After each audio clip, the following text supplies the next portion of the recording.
Pues primero, Jean-Luc, otra vez gracias por darme este espacio. Sé que estás súper ocupado y andas de arriba para abajo y aprecio mucho el tiempo que me puedes brindar.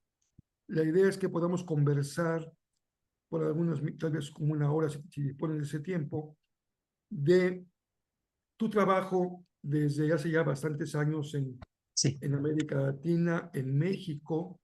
Una Y cosa, perdón, Rafael, que te interrumpe. Si puedes, como apagar la grabación un momento y sí, luego ya nos da, quizás lo último. bueno, gracias, Jean-Luc. Me gustaría empezar contigo, con tu historia personal, porque no es común que en América Latina tengamos misioneros suizos y que tengan una vocación misionera integral como la tuya. Entonces, siempre es interesante saber cómo es que Dios te preparó, cómo Dios trabajó contigo, cuál es tu contexto de origen, dónde te formaste, en qué iglesia creciste, en fin, un poco que nos compartas esa parte tuya personal. Por supuesto, pues un gusto estar contigo, Rafael, y bueno, todos que participan aquí, un gran gusto participar en ese encuentro. Ujú. Pues en un sentido sí, soy suizo, como dijiste, pero tampoco soy full suizo. Yo nací y yo crecí en un país africano que se llama Costa de Marfil. Entonces yo crecí completamente una cultura africana, fue muy inmerso en eso hasta mi adolescencia. Entonces desde nacimiento hasta mi adolescencia tuve todo otro contexto cultural que me marcó, ¿no? Y sí, a los 13 años, regresando al país de mi mamá, que es Suiza, y de hecho mi papá es alemán, entonces hay otra mezcla más allá. Sí. Y regresando de siendo hijo de misionero a volverme hijo de pastor, ¿no? Y para muchos puede sonar como bendición, para mí pues se sintió como maldición en ese momento, el doble castigo, ¿no? Entonces, pero bien, pasé por mi tiempo, mi propia rebeldía, mi propia búsqueda, ¿no? Y en mi caso, interesantemente, fue que fueron ex drogadictos que tocaron música metalera que me alcanzaron. Entonces, yo era metalero, ¿no? Entonces, porque pues dio un poco de expresión a pues ese enoja contra el sistema, esa rebeldía, un poquito ese sentido de que no queremos encuadrar en un cajoncito, ¿no? Y eso me marcó, ¿no? En su momento. Hoy ya no veo nada de esa época, pero bien, este, en la reflexión sobre todo, um, cuando empecé a realmente pensar, y viene la pregunta, ¿voy a seguir a Cristo o no? ¿Quiero amar a Dios o no?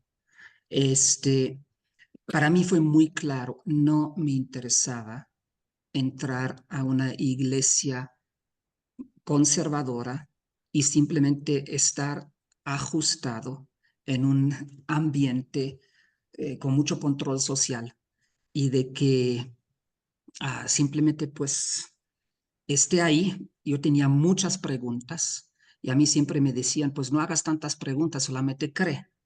Y creo que pues, fue una de las peores cosas que se puede hacer una persona joven, ¿no? Pero muchas veces lo hacen por miedo, no porque realmente querer entregar. Entonces, bien, todo ese proceso para mí me llevó a muchos cuestionamientos, preguntas, y finalmente cuando sí decidí, este, posiblemente puedo pues, pensar en que seguiría a Cristo, llego a través de sí, si voy a seguir a Cristo, pues eso significa o le doy todo o no le doy, porque hacer algo a medias parecía la cosa más aburrida. Entonces, y para mí seguir a Cristo, pues mirando a Cristo, en dónde pasó tiempo Cristo, con quién pasó tiempo Cristo, qué era la misión de Cristo, um, cómo se enfrentaba con las autoridades y los liderazgos y los políticos y los empresarios de su tiempo, pues me di cuenta que sí, muchas veces estaba muy conectado con la gente excluida y marginada. Y no era su afán de pasar tiempo con los meros meros. Sí lo hizo, pero no tanto. Eso no era el énfasis de su ministerio. Entonces, para mí era, si voy a seguir a Cristo, significa que un día voy a trabajar con gente marginada, en zonas marginadas. En ese momento para mí significaba eso. Eso significa para mí seguir a Cristo, porque eso es lo que Cristo hacía. Entonces me invita a seguirlo, pues también me invita a hacerlo. Y bien, llevo todo un proceso, muchas cosas um, de pensar, de reflexionar hasta que finalmente decidí. Dije, sí, eso es lo que voy a hacer. Y la decisión sí tuvo un impacto marcado en mi vida, bastante marcado, donde tuve experiencias bastante profundas con Dios. Um, pero luego sí, también llegaron muchas dudas, muchos preguntamientos más. Y lo podría decir que me formó en los años que siguieron. Um, eh, Podría decir que como 3, 4 preguntas que marcaron mi vida. Y creo ahí empezó la primera pregunta como a los 17 años, que fue después de ese tiempo de realmente entregar mi vida, es ¿por qué creo? ¿Por qué realmente creo? ¿Qué son los fundamentos intelectuales, sociales, psicológicos de mi fe? Y eso me llevó a mucho, a investigar, a ver, tantear con diferentes corrientes filosóficos y cosmovisionales, ¿no? Y porque para mí era claro, si quiero seguir en eso, yo necesito una base fundamentada, intelectualmente coherente, porque si voy a dar mi vida para eso, no, no, no simplemente es, pues sí, crear como me dijeron, pero no tener fundamentos. Eso fue entonces todo un proceso y en ese proceso, pues tuve la experiencia, es otra historia más, que realmente sentí un llamado para la Ciudad de México y cómo sucedió es su propia cosa, porque cuando lo sentí, lo recibí, no conocía a ni un mexicano en aquel tiempo. El único mexicano que conocía era Speedy González, el ratón más rápido de México, ¿no? Que ni es mexicano, es tejano, ¿no? Entonces, pero bien, pero tuve la oportunidad después de sentir eso 2 años después de venir a México por primera vez, vivir en un barrio marginado en el Valle de Chalco, para realmente experimentar, ¿podría yo vivir en esas condiciones? ¿Es posible o no es posible? ¿No? ¿Es algo para mí o no? Y estando ahí yo sentí muy claramente, sí, ahí voy a pasar muchos años de mi vida. Regresé a Suiza y les dije a toda mi gente que eso va a pasar. Muchos me dijeron, "No, es un joven loco, se le va a pasar, va a encontrar su chava y ya se termina, ¿no? Este, pero no, fue muy claro. Pero ahí entonces empezó mi segunda pregunta. La primera pregunta, ¿por qué creo? Finalmente llegué a la conclusión en decir que la fe cristiana no me da respuestas exhaustivas a todas mis preguntas. Siempre va a haber preguntas, siempre va a haber cosas que podemos continuar a crecer y entender, pero me da respuestas suficientes para poder encaminar y enfrentar el mundo en el cual yo vivo, ¿no? Pero entonces ahí empieza la segunda pregunta, que era, ¿qué creo? Y yo pensé que al principio era bastante fácil llegar a una respuesta a esa pregunta. Y Y dije, pues bien, voy a leer un poquito de teología sistemática, de la dogmática de la iglesia, ¿no? Y que ahí voy a encontrar las respuestas que me dicen en general qué es lo que creemos como cristianos.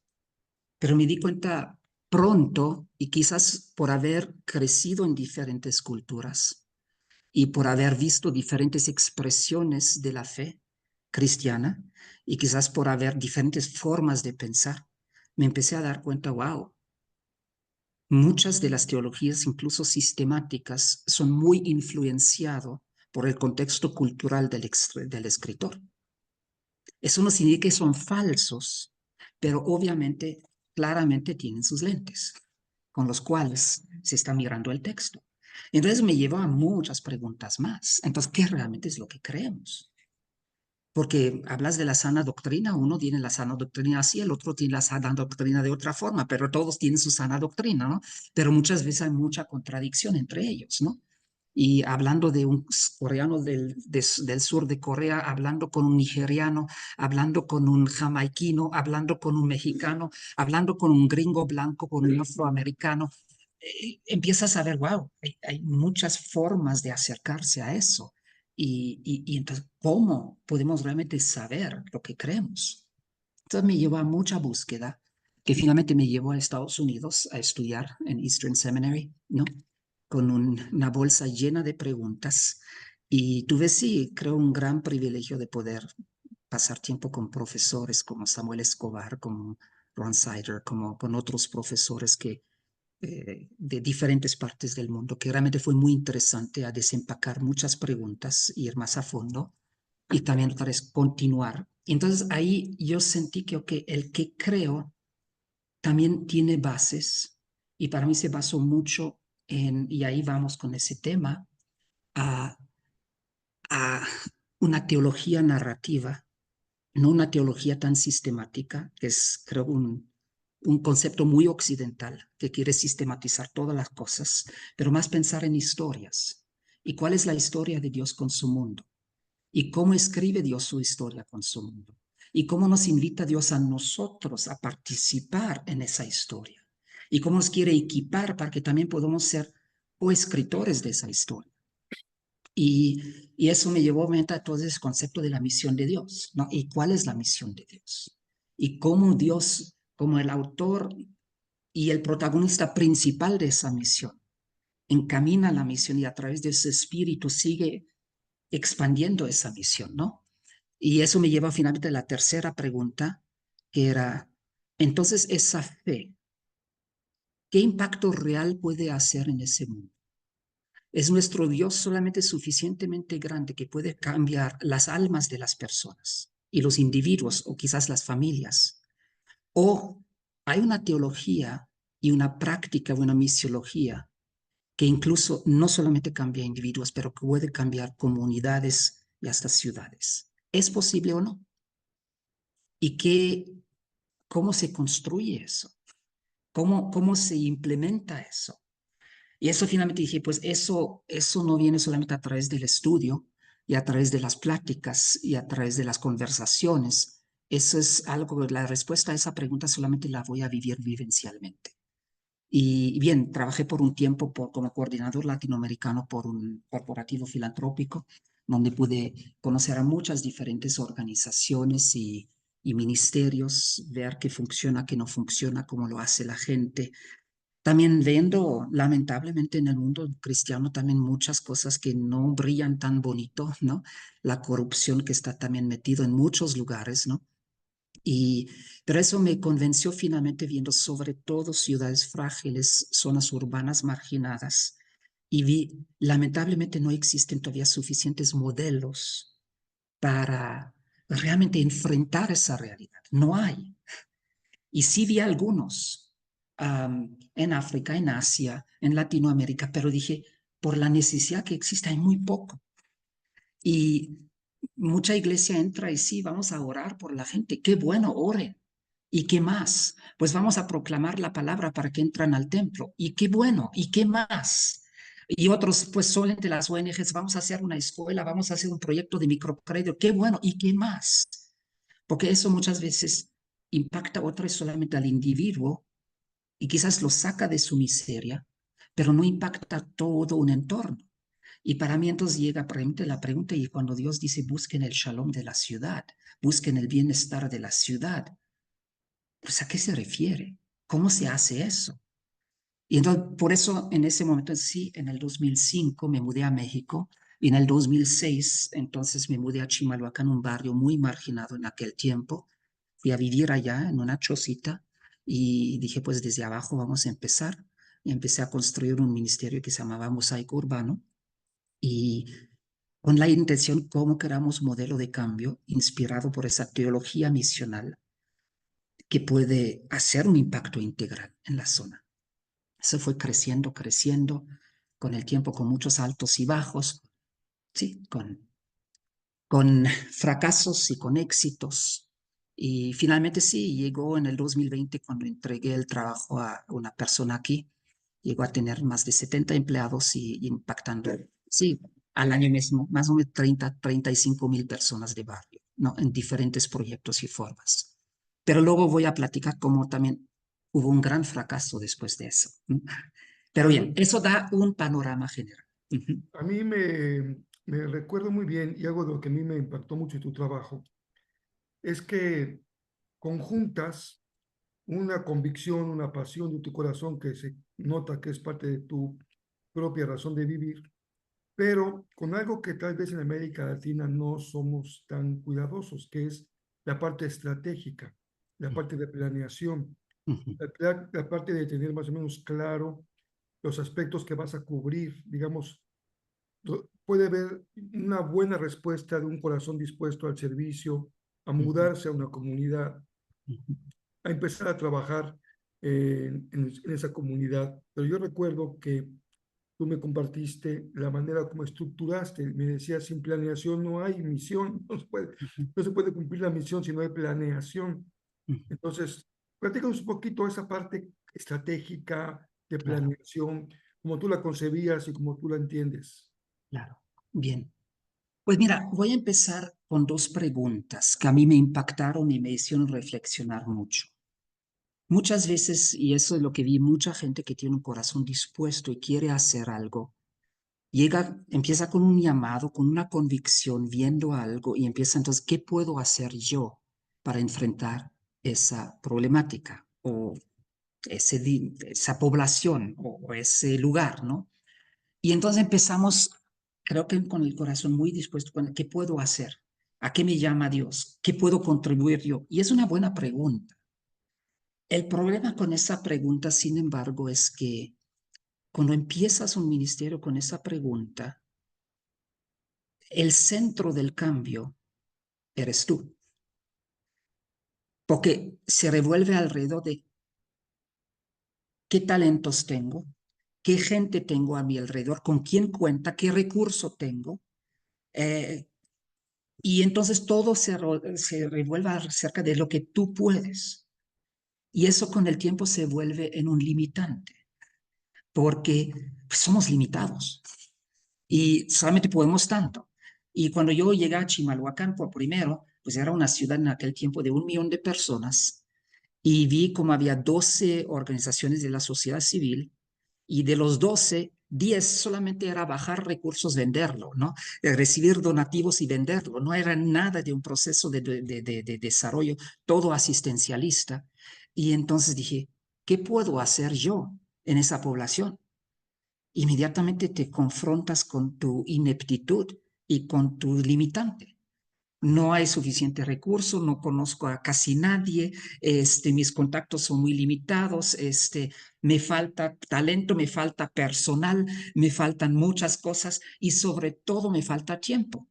Y yo creo que tú y yo hemos platicado y creo que muchos que estamos en el ministerio hemos pedido a Dios por 48 horas al día, pero simplemente no nos da, te falta tiempo.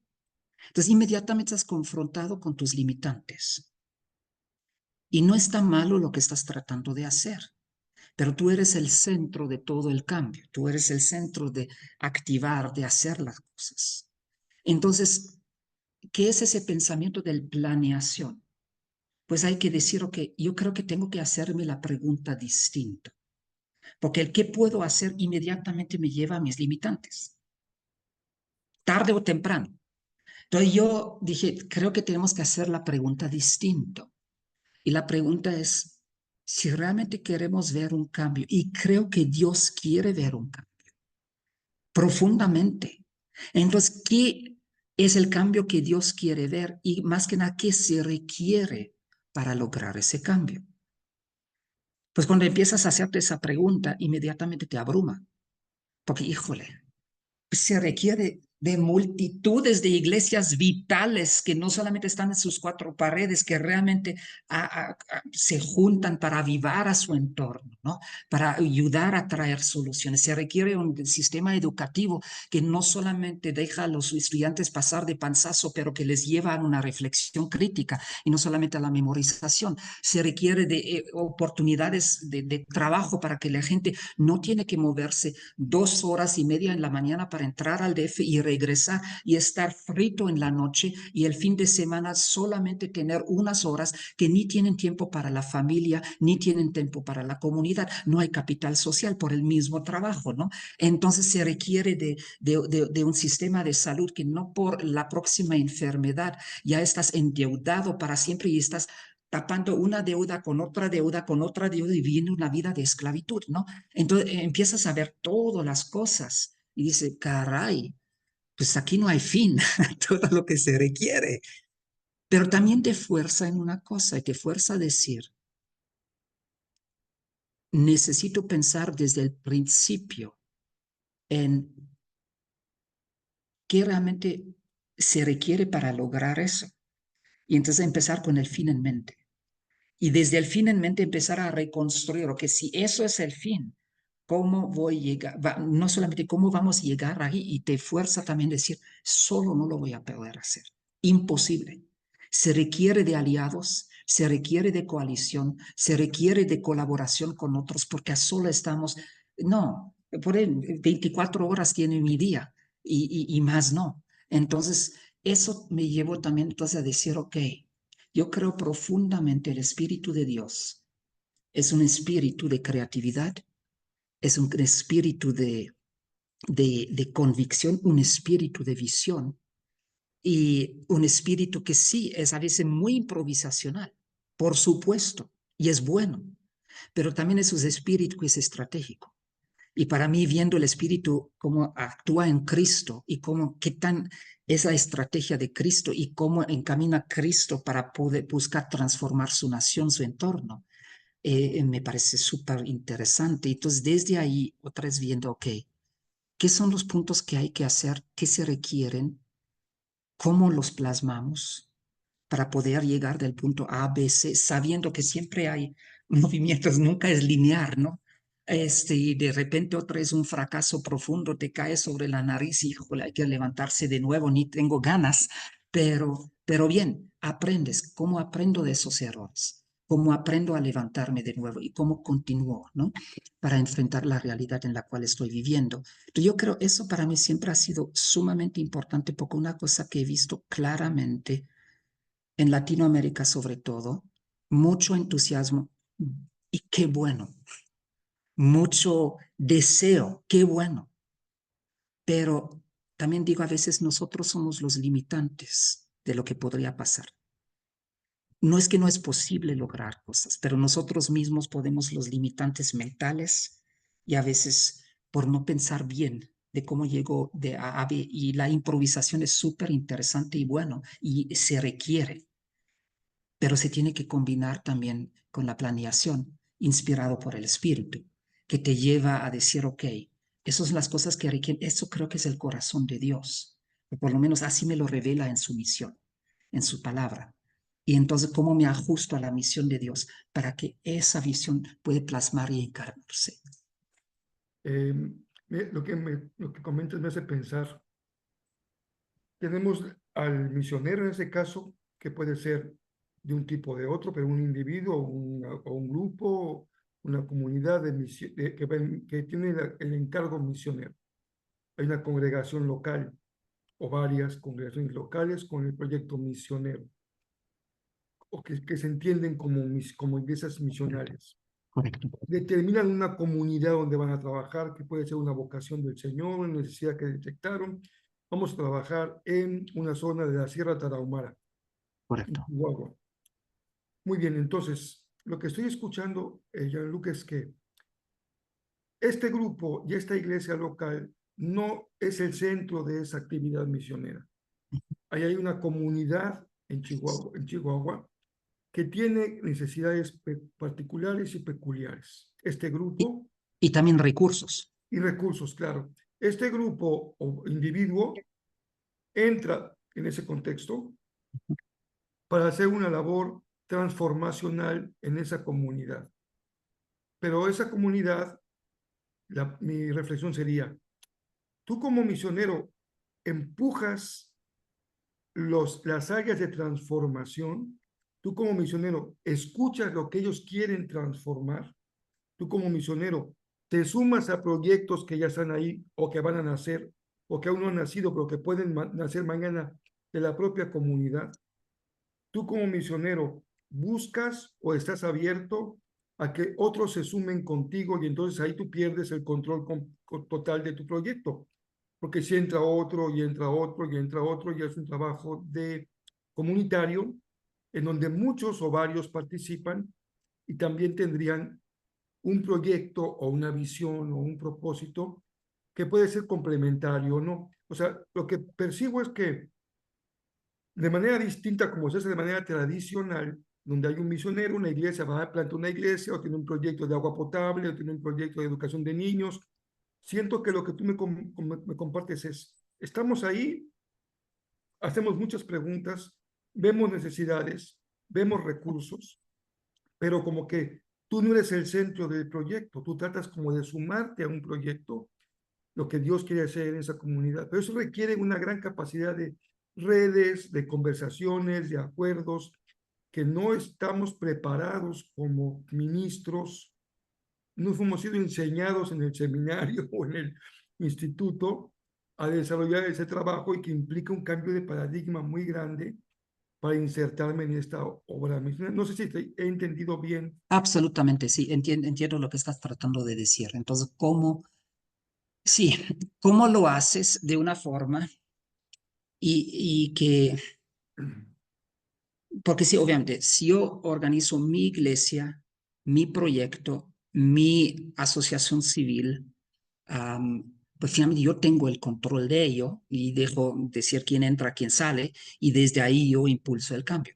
Otra vez, ¿es viable ese modelo? Sí, claro que es viable y también hace cosas bien, sin duda, sin duda. Sin embargo, a lo que me refiero, si quieres cambiar individuos y familias y es lo único que quieres hacer y no está mal, ese es modelo y está bien y funciona. Pero si tú dices, no, mi anhelo es ver cómo se establece el reino de Dios en esa comunidad más ampliamente, cómo se esparce el shalom de Dios en esa comunidad, pues eso va más allá de mí y de mi proyecto. Y si quiero cambiar comunidades, impulsar una transformación más amplia. Entonces, ¿qué significa eso? No, si literalmente al principio es mucho escuchar. Entrando a una comunidad es mucho escuchar. Ahorita trabajo mucho más con otras organizaciones y otros líderes en diferentes lugares. Y sí, no vengo de ceros tampoco. Sí, he estado en todas esas cosas por 30 años, entonces tampoco es un escuincle en toda esa cuestión, ¿no? Pero de todos modos entro y escucho. ¿Qué has hecho? ¿Qué son las cosas que anhelas? ¿Qué son las cosas que tienes? ¿Qué son las cosas donde te has topado, donde no sabes cómo avanzar, ¿no? ¿Qué son las problemáticas de tu comunidad? ¿Por qué no se han podido resolver hasta la fecha, ¿no? ¿Qué son los impedimentos que existen allá, ¿no? ¿Qué es lo que sueñas profundamente y has tratado una y otra vez, pero como siempre hay como un obstáculo que no te deja o avanzas y luego otra vez, ¿no? ¿Qué son todas esas cosas, ¿no? Y también escuchar a la misma gente. Y creo que empieza también de este modelo de que cuando Cristo envía a sus discípulos, muy claramente no les dice vayan y plantan iglesias. No les dice vayan y abren asociaciones civiles y ONGs o empresas sociales. No, dice vayan y hagan discípulos. Vayan y levanten líderes. Vayan y ayuden a esos discípulos a reflexionar. Y su primera cosa es arrepiéntense porque el reino de los cielos ha llegado. Repiensan las cosas. Y muchas veces estamos tan metidos en un esquema o en una forma, tanto de la cultura local como yo, como externo que entro, también llevo todas mis cosas, ¿no? Y entonces pues muchas cosas, lo primero que Cristo hace, repiensa y invita a la gente a repensar sus vidas a la luz de lo que Dios está haciendo, a la luz de quién Dios es, a la luz de la misión de Dios.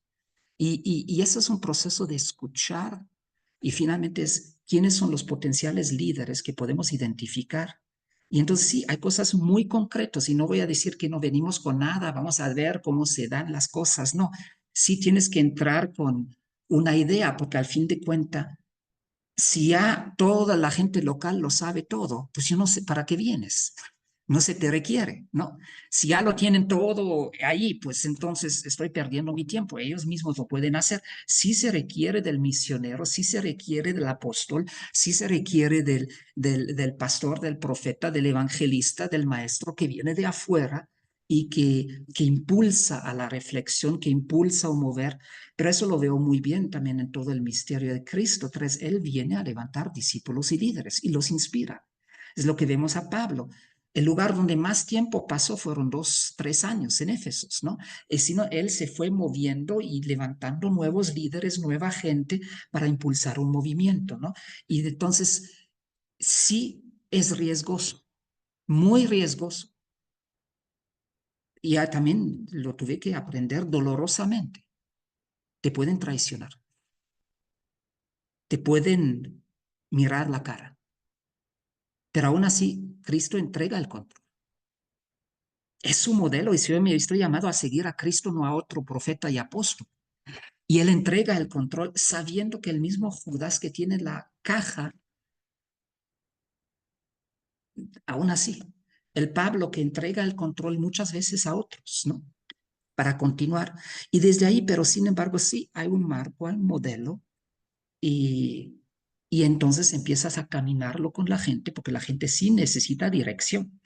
Eso sí, claro, pero es un proceso participativo que se viene haciendo. Entonces, más que nada, ok, ¿qué son en tu comunidad? ¿Qué son las cosas que más sienten que hay que hacer?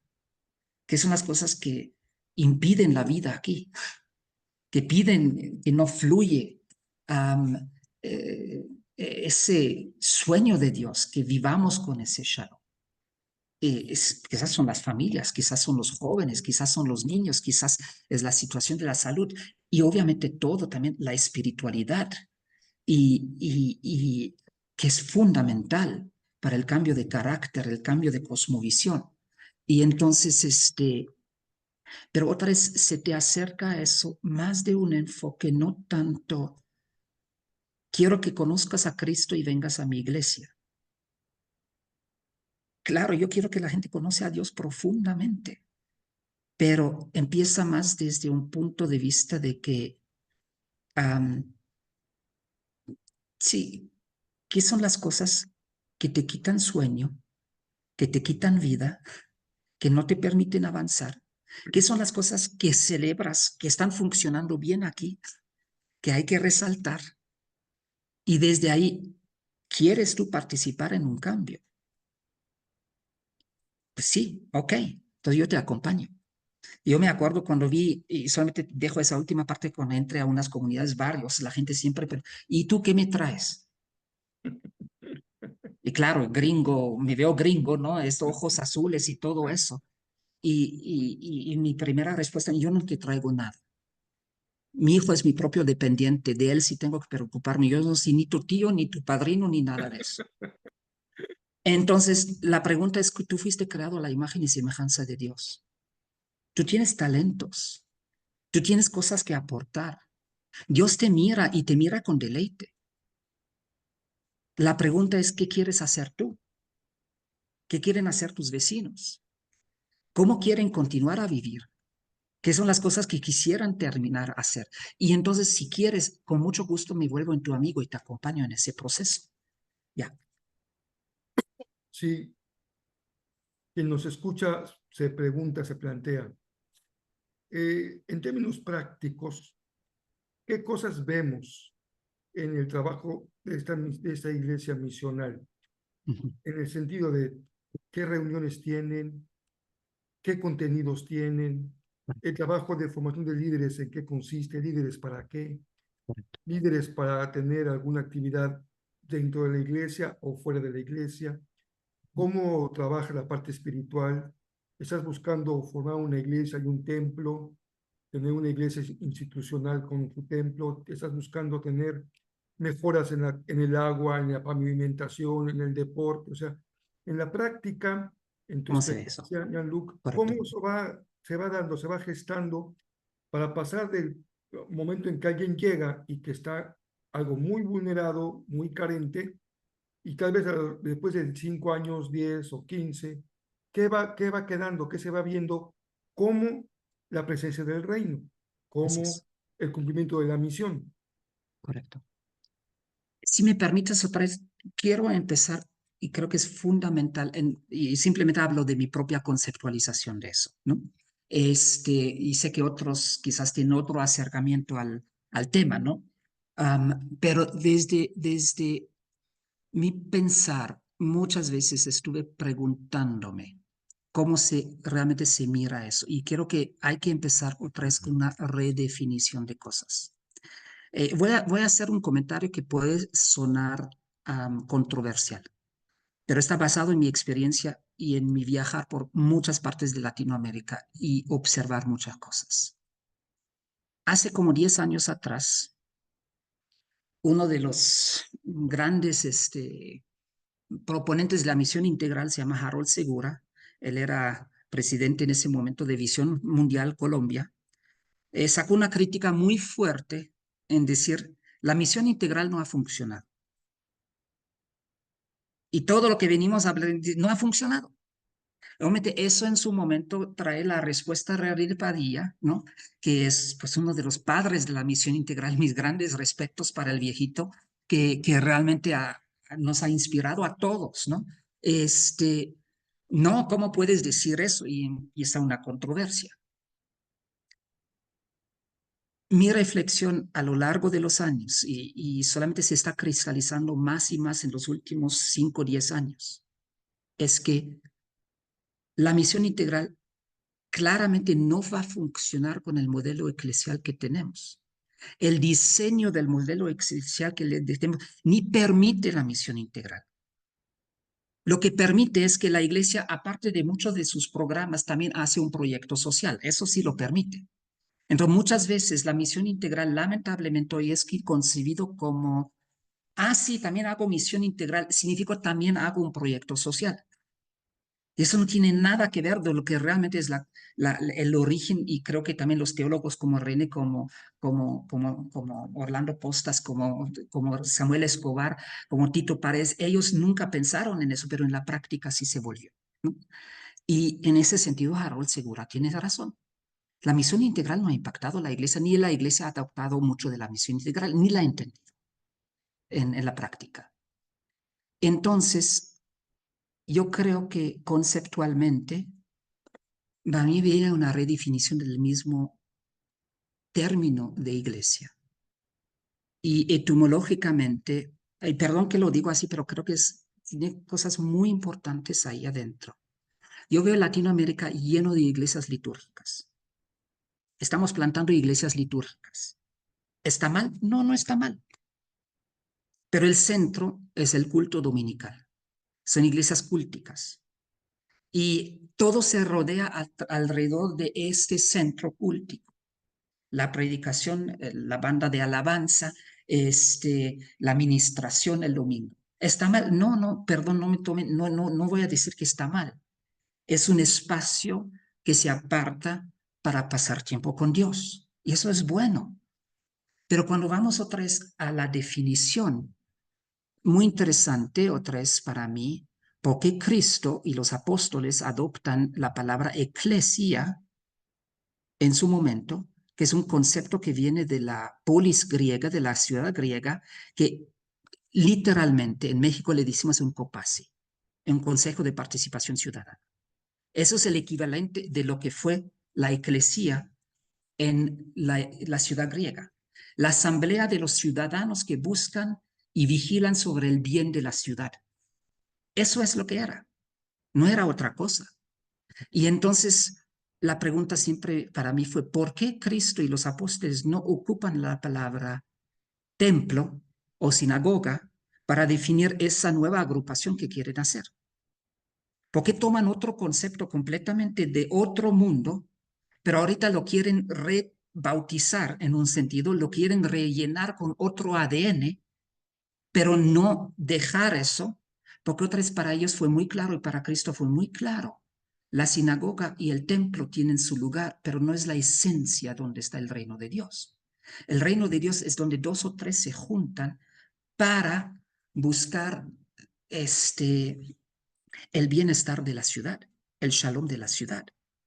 Y entonces la eclesía se vuelve en otro concepto. Es interesante que la palabra que finalmente se ocupa en el griego se llama kuriake, que es más el lugar de la asamblea, el lugar donde se adora a Dios.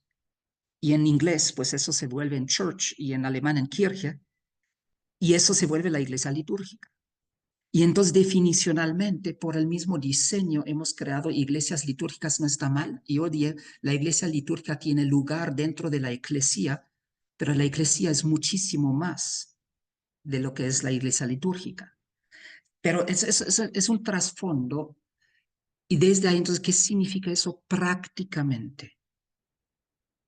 Ok, entramos a una comunidad y no voy a decir todo lo que vengo haciendo desde hace ya tiempo y cómo lo tratamos de encaminar con los distintos enfoques, ¿no?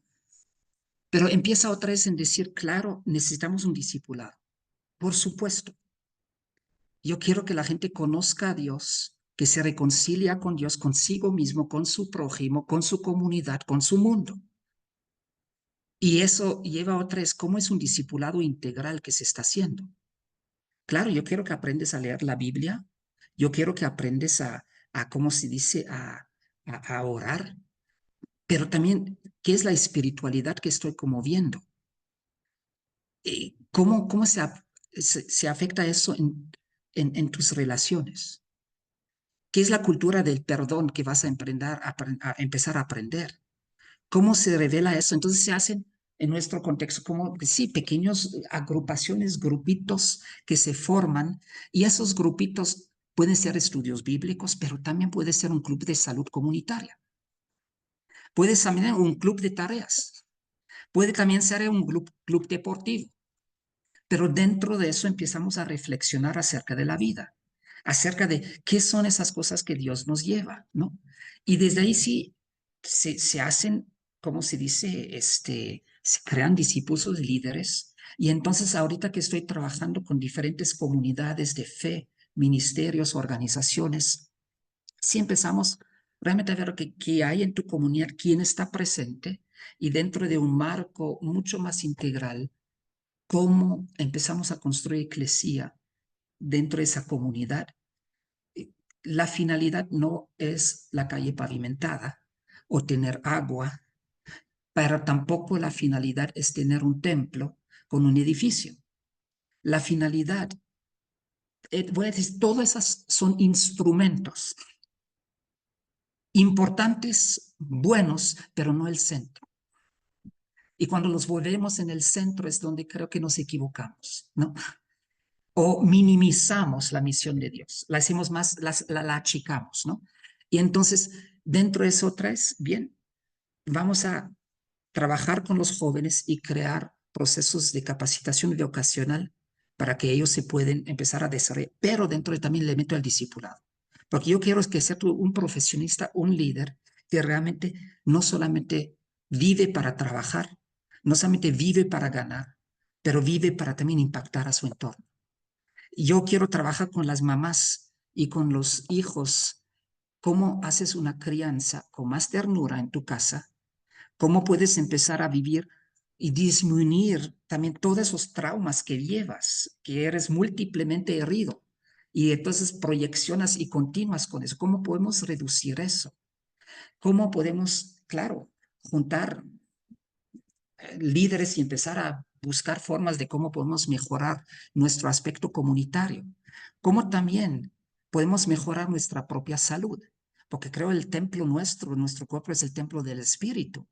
Y cómo hago eso que también mi cuerpo, mi nutrición se mejora, cómo construyo comunidad en mi entorno. Lamentablemente, en nuestro querido México, sobre todo en zonas urbanas, no hay mucha cohesión social ni mucho capital social. Eso promueve la violencia. Entonces, ¿cómo construyo comunidad? ¿Cómo creo círculos de amistad donde la gente puede empezar a conectar? Y hay muchas formas que se puede hacer. Sí, el deporte puede ser uno, el club de ajedrez puede ser otro, la pachanga que hacemos cada 3 meses en la calle. Y buscando la forma de cómo podemos crear la clase de Zumba, cómo podemos empezar a generar también comunidad entre la gente, cómo impulsamos también que las familias se pueden mejorar, los matrimonios, la crianza con los hijos, ¿no? Para que los índices de violencia se bajan, cómo como vecinos empezamos a crear comités de vigilancia, comités de seguridad, para también cómo incidimos en todas esas tasas tan pésimos de violencia en nuestro entorno, pero dentro de todo eso, cómo construimos eclesía, entre todo, la asamblea de discípulos que fueron llamados por Dios a buscar el bien de su ciudad y se juntan para animarse, para orar, para estar en la palabra, para ser continuamente discipulado con el fin de que siguen sirviendo en su entorno. Entonces, sí, otra vez, quizás suena mucho porque no te digo, primero, voy a ponerlo así, sí hay un esquema mucho más claro que en la plática así rápido no lo puedo decir, pero son cosas muy prácticas que se pueden hacer que ni cuestan tanto dinero, ¿no? Que se puede hacer con recursos locales y desde ahí empiezas. ¿Tendrías en mente algún ejemplo que nos compartas, digamos, que digas a lo largo de los años, creo que aquí hay algunos Sí, botoncitos de claro. muestra que pueden ser muy claros, como se formó este grupo o se hizo ese proyecto o se logró esa actividad o el área donde trabajamos ahora puede verse de esta manera que no se veía antes. Correcto, correcto. Bien. Sí, híjole, hay muchos diferentes ejemplos que podría apuntar. Y lo interesante es que cada uno tiene sus modelos un poco distintos. Y eso es la riqueza, me explico. No se tiene que ver, uno no solamente iglesias en casa, otros no solamente iglesias células, otros, pues sí, mucho más orgánico, otros no, una iglesia jerárquica. Y lo interesante es que hay diferentes modelos que también se aplican, ¿no? Eso es lo interesante. Voy a dar dos, tres modelos. Una agrupación con la cual estoy trabajando ahorita en Venezuela. Venezuela obviamente también pasando por los últimos 7, 8 años, por una crisis tremenda, difícil. ¿Qué ha pasado cuando 7,5 millones de personas emigran? De 30 millones quedan 23 atrás. ¿Quién se queda atrás? Muchas de los niños y los adultos mayores, porque Sí. la gente que sale pueden trabajar con la intención de mandar dinero, pero realmente solamente 1,000,000 y pico llegó a Estados Unidos, los otros están regados por Colombia, por Chile, por México, por otros lugares, y muchas no alcanza para mandar mucho dinero. Los niños se quedan sin comida, los papás también. Ok. Entonces hay una iglesia ya en una ciudad, más o menos 300, 400 miembros, tiene un modelo de célula, de casas de paz, ¿no? Pero ellos también dijeron, no, no podemos cerrar los ojos ante todo eso. Necesitamos hacer un cambio real. Y la seguridad alimentaria era la primera cosa en ese caso, ¿no? Porque bien, hay una realidad muy fuerte. Ok, ¿cómo lo hacemos? No tenemos recursos, no tenemos muchas cosas, pero fueron muy inteligentes. Entonces fueron ahí en Colombia, en Venezuela, muy interesante. Chávez en su momento hizo muchas, lo que llamaba misiones. Así los llamaba literalmente. Y esas misiones, a mí me sorprendió cuando la escuché, les nombró a los que iban allá como evangelistas, el mismo Chávez, para hacer procesos sociales. Lamentablemente, era una cosa corrompida que nunca funcionó tal y cual, pero hay muchos de esos lugares alrededor. En esa iglesia dijo, pues esa estructura ya existe, hay pequeños centros, muchas veces están vacíos, están pues manejados por los chavistas, ¿no? Pero vamos a hacernos amigos sin hacernos partidistas. Y entonces empezaron a juntarse con la gente, larga historia, empezaron a tener 18 diferentes centros ¿cómo se dice?, de reparto de comida con los niños. Y, y ahí se formaron clubes de niños, se formaron grupos de discipulado con los familiares. Y cuando yo empecé a revisar, cada semana dan 2 veces 700 comidas a 700 personas. Y uno dice, pues, ¿cómo logras eso? Revisé sus estados financieros y en total, tenían la iglesia una fundación, un total de 3,800, $4,000. Con eso tú no das 2 veces a la semana 700 comidas. No, no, no se da, no se da. Entonces yo, ¿cómo lo hicieron? Pues mira, tenemos muchos voluntarios. Todos adoptaron esa visión que nosotros somos aquí para cuidar del bien de nuestro entorno, de nuestra ciudad. Y entonces, pues yo llevo el frijol, yo llevo el arroz, yo llevo eso, de pura, hicimos la contabilidad de eso, de puro donativo en especie, lograron tener al año más de $110,000. Y así lograron eso. Entonces empezamos a trabajar más y con ello estamos mucho más trabajando con el concepto cómo promovemos una ciudad shalom. Y cómo esa iglesia que tiene otras iglesias hermanas puede reproducirse para que más cosas se dan y para ellos es muy claro, ok, estamos aquí para servir, estamos aquí para ayudar, no un asistencialismo, los niños tienen que ayudar, los ancianos tienen que ayudar y creo que es otra vez, no es un socialismo, yo vengo a repartir, este, tú también tienes talentos, tienes cosas que contribuir, vamos a trabajar contigo y que tú desarrolles eso. Obviamente no es fácil y ahorita con todo lo que pasó en Venezuela, la otra es una persecución muy difícil y tiene que otra es reinventarse dentro de su contexto. Eso es un ejemplo, ¿no? Pero lo que me mostró una pequeña iglesia o una iglesia no tan pequeña, pero sí logra hacer un cambio mucho más grande, ¿no? Otra iglesia que conozco en Colombia, que trabaja más con un sistema celular, el pastor, pues al principio muy envuelto con los Cash Lunas y los César Castellanos de su tiempo, fue a estudiar con ellos todo el modelo celular, pero se desencantó completamente con ellos. Cuando él fundó su iglesia en barrio, él era profesionista y vino César Castellanos a su iglesia y le dijo, tú, mira, yo te voy a apoyar, es muy bueno, tienes mucha chispa, pero tú tienes que pasar tu iglesia al lado bonito de la ciudad, porque aquí no vas a tener éxito. Y aquí, mira, te ayudo hasta a poner dinero para que puedas abrir la iglesia ahí en este hotel. Y él se desencantó y se fue con César Castellano a Misión Carismática y vio la Misión Carismática y el alrededor. Mucha miseria. Dice, tanta plata, tanto dinero, tanta gente y qué impacto en su entorno. Y yo no quiero ser así. Y no voy a decir nombres en ese momento porque no toca eso y él ni quiere ser muy famoso, ¿no? Pero logró a través de su movimiento hacer una iglesia de 35 campus con un total de 14,000 personas. Y lo que una de sus iglesias más me impactó era una iglesia en un barrio. Y ahí, ¿cómo se dice? Fue un momento que finalmente por el trabajo la iglesia simplemente fue a servir. Y empezaron a limpiar las calles, empezaron a impactar. Y entonces llegaron a finalmente recibir el donativo de un espacio donde podrían hacer la iglesia y el centro comunitario. Y era un lugar donde habían tirado los cadáveres por la mafia. Ese empezaron a recuperar. Luego la escuela se quemó. La iglesia ya había juntado dinero para construir mejor su templo.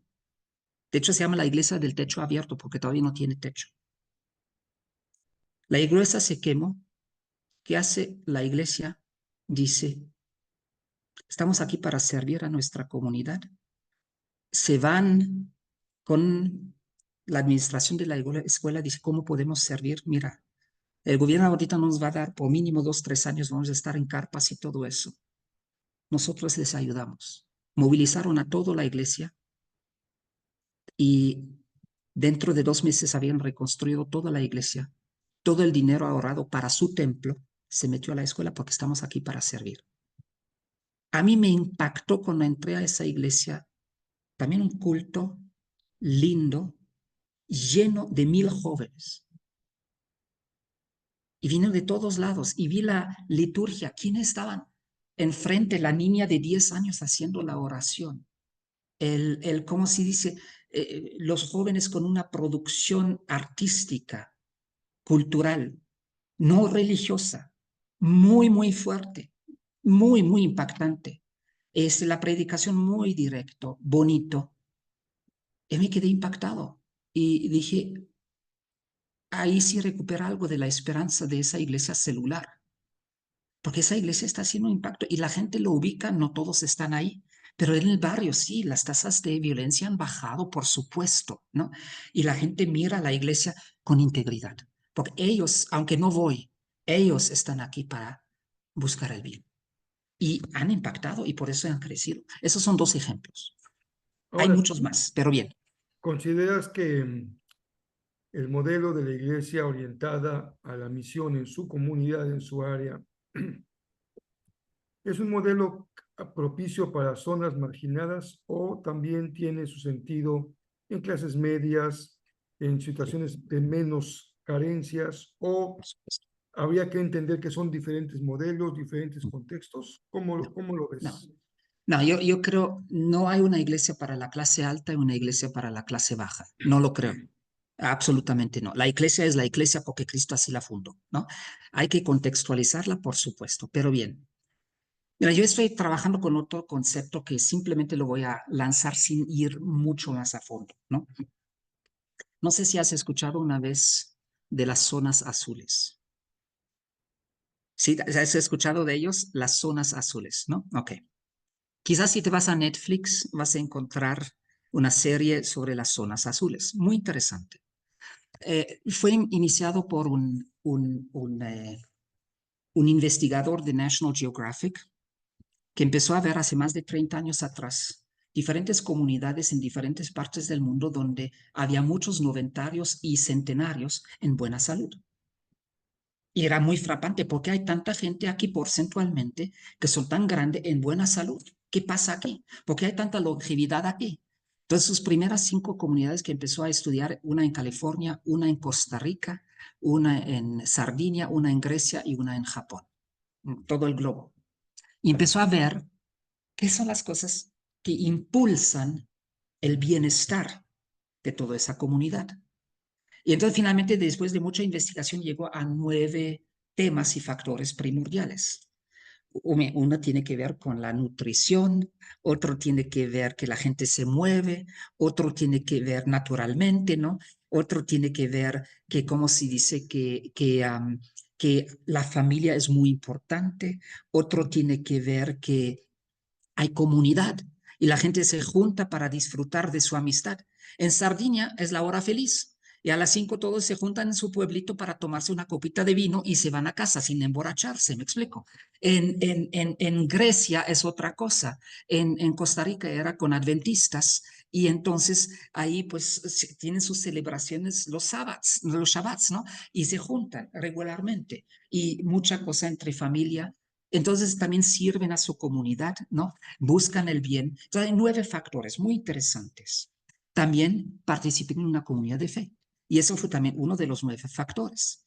Y de hecho dijo muy interesantemente, que me pareció para nosotros, sobre todo como pastores y misioneros, muy interesante, dijo, la gente que participa regularmente en una comunidad de fe tiene entre 4 a 12 años de más expectativa de vida.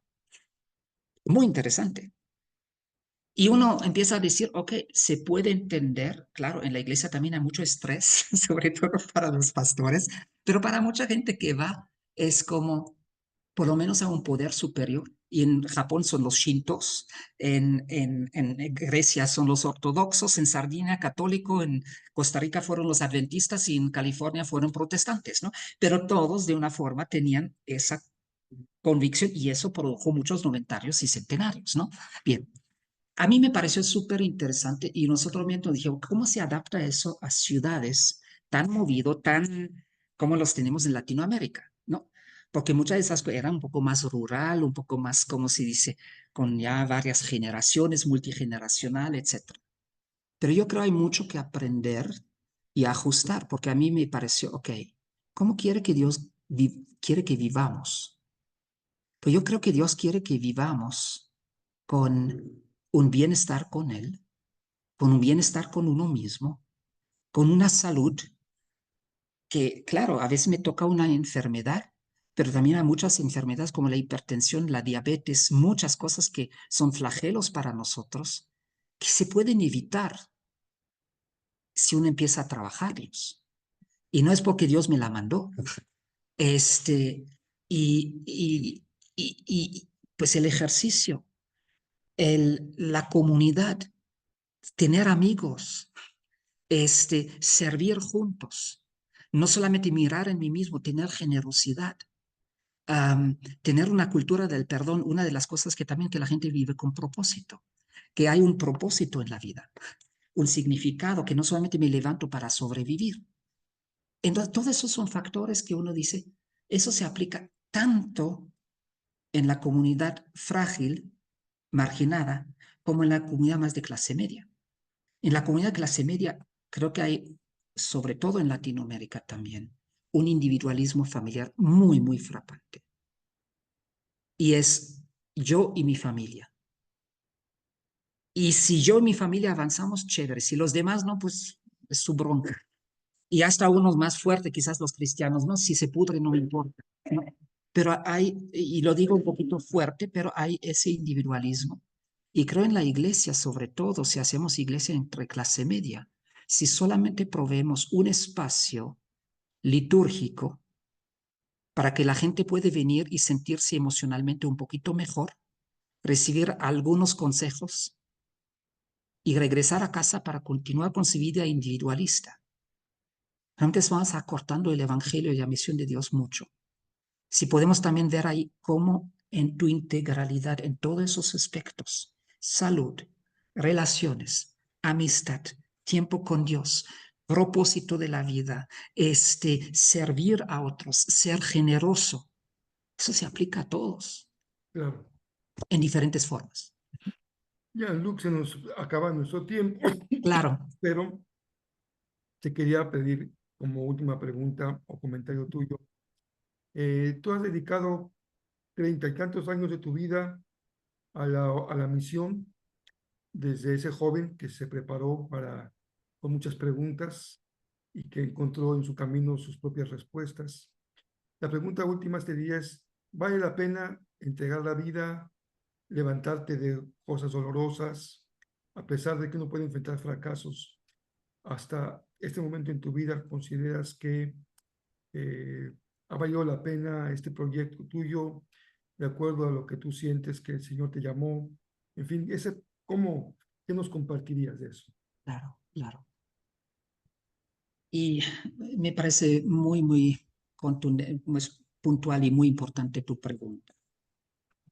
Um, yo creo que una de las cosas con la cual más he luchado y con la cual veo a muchos líderes que acompaño luchando es que la misma iglesia muchas veces no nos impone a tener que poner pantalla y tenemos que poner una imagen.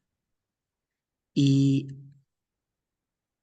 voy a ponerlo así, en muchas iglesias, cuando alguien viene del mundo y apenas se está convirtiendo y tiene la vida un poco caótica, hay mucha tolerancia y aplaudo, qué bien, un nuevo hermano en Cristo, ¿no? Y le acompañamos, le damos tolerancia hasta que se ajusta un poquito y cambia cosas en su vida. Pero ya pasando 2, 3 años, si no te acoplaste al modelo que te están diciendo cómo debes de ser, ya o te vuelves en persona non grata o te empiezan a regañar o en un sentido como si dice, tú aprendes rápidamente. Mejor hay cosas que escondo y no los digo, porque en el momento que los digo, sí, me van a dar palo. Entonces mejor me caigo, más aún con los líderes.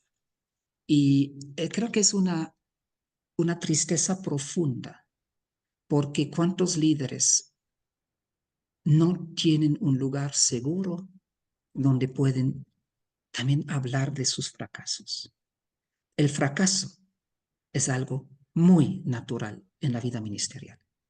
De hecho, a través del fracaso aprendemos. Y es interesante, el mismo Lutero escribió una vez a su amigo que estaba luchando con varias cosas en su vida personal. Y Lutero mismo le dijo, mira, si quieres pecar, pues vete y peca bien. No, literal, una carta así lo dice, y lo dice en alemán muy grueso, porque pues Lutero habló de forma gruesa con palabras fuertes, ¿no? Así. En mexicano, si quieres, pero pinche vete y peca bien, ¿no? Así, literalmente, esa es la traducción, ¿no? Ok. Este, y ¿para qué? Pues a través de ese fracaso finalmente también vas a aprender y crecer. Pero muchas veces tenemos tanto miedo del fracaso, porque sabemos cuando fracasamos la pantalla no funciona, nos van a excomulgar y excluir y literalmente nos cancelan. Y hay una cultura de la cancelación, de la excomulgación muy fuerte. Entonces, eso inspira miedo. Y finalmente tú, pues no. Entonces, yo sí he vivido con muchos fracasos en mi vida, también en mi ministerio. He tenido que aprender de cosas muy difíciles, muy complejas, en la vida personal como en la vida ministerial, de las traiciones que uno pasa. Cuando estás en el ministerio, no conozco casi ningún líder en Latinoamérica que no ha vivido traición en su vida. Eso sí duele, duele, y más cuando viene de la familia de los que piensas que no debería vivir, de los que dicen vivimos en el perdón, de los que dicen nos sentamos para hablar. Y ahí más aún, duele. Y entonces, ¿cómo te recuperas de todo eso? Y es difícil, porque cuando te vulneras, mucha gente lo toma, lo tergiversa y lo ocupa en contra tuyo. Y la tristeza obviamente es que eso no permite un crecimiento. Y nos quedamos estancados en lo mismo, en lo mismo, en lo mismo, dando pantalla. Y daremos una hipocresía tan profunda que muchos detectan y por eso no quieren participar y sujetarse a ese sistema. Entonces, para mí, ¿qué es el fracaso? Yo creo que la teología del fracaso lo veo en el mismo Cristo. Cristo aceptó el fracaso en su propia vida también. Pues él murió, no habiendo cumplido con todo el sueño del reino en la tierra. Y yo veo a Pablo al fin de su vida, corriendo su carrera, teniendo muchas iglesias regados por el Medio Oriente de su tiempo y la Roma de su tiempo, con peleas interiores, con cosas que no funcionaron, con... pero aceptó a vivir también, decir, ok, al final, ¿qué aprendo a través de eso y cómo crezco a través de eso? Y creo, si aceptamos más ese fracaso y lo integramos a nuestra vida, um, yo creo podemos vivir más libremente.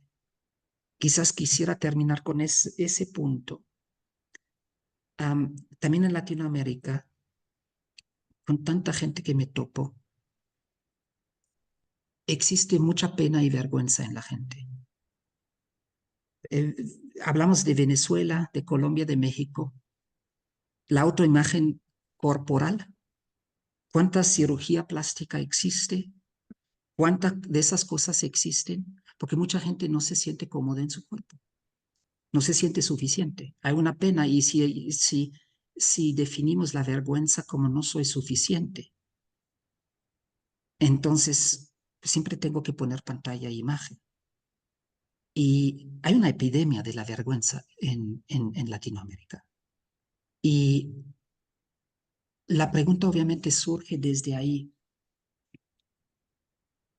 Cuando empiezas a aceptar, y eso creo es la buena nueva del Evangelio, a decir, ¿cómo puedo ser libre de eso?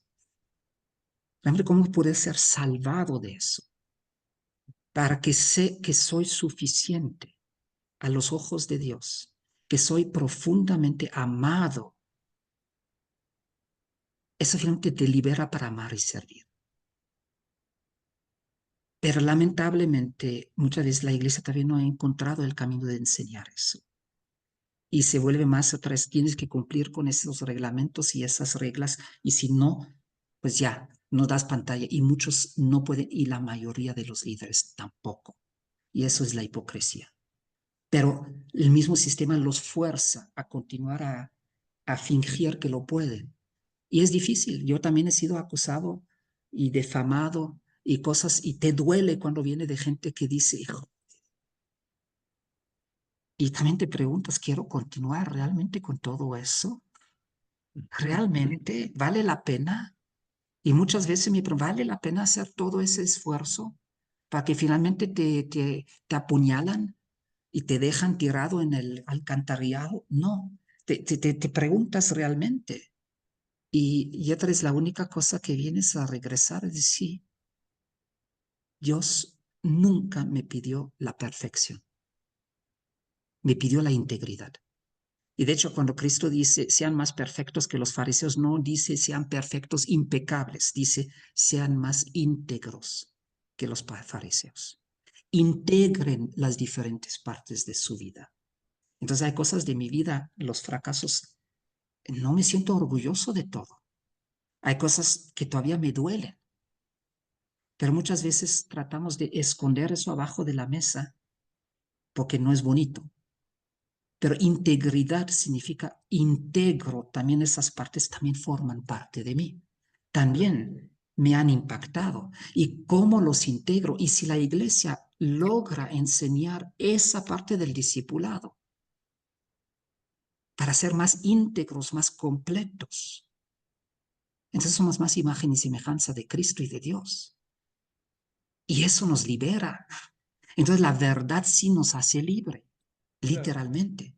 Y esa libertad nos permite amar y servir con mucha más entrega. Pero es un camino difícil. Así que Sí. ya. Jean-Luc, muchísimas gracias por tu tiempo. Ha sido muy enriquecedor escucharte y seguramente seguiremos en contacto. Gracias a ti. Muy amable, muy amable. Gracias, un gusto. Hasta luego, Jean-Luc. Sí.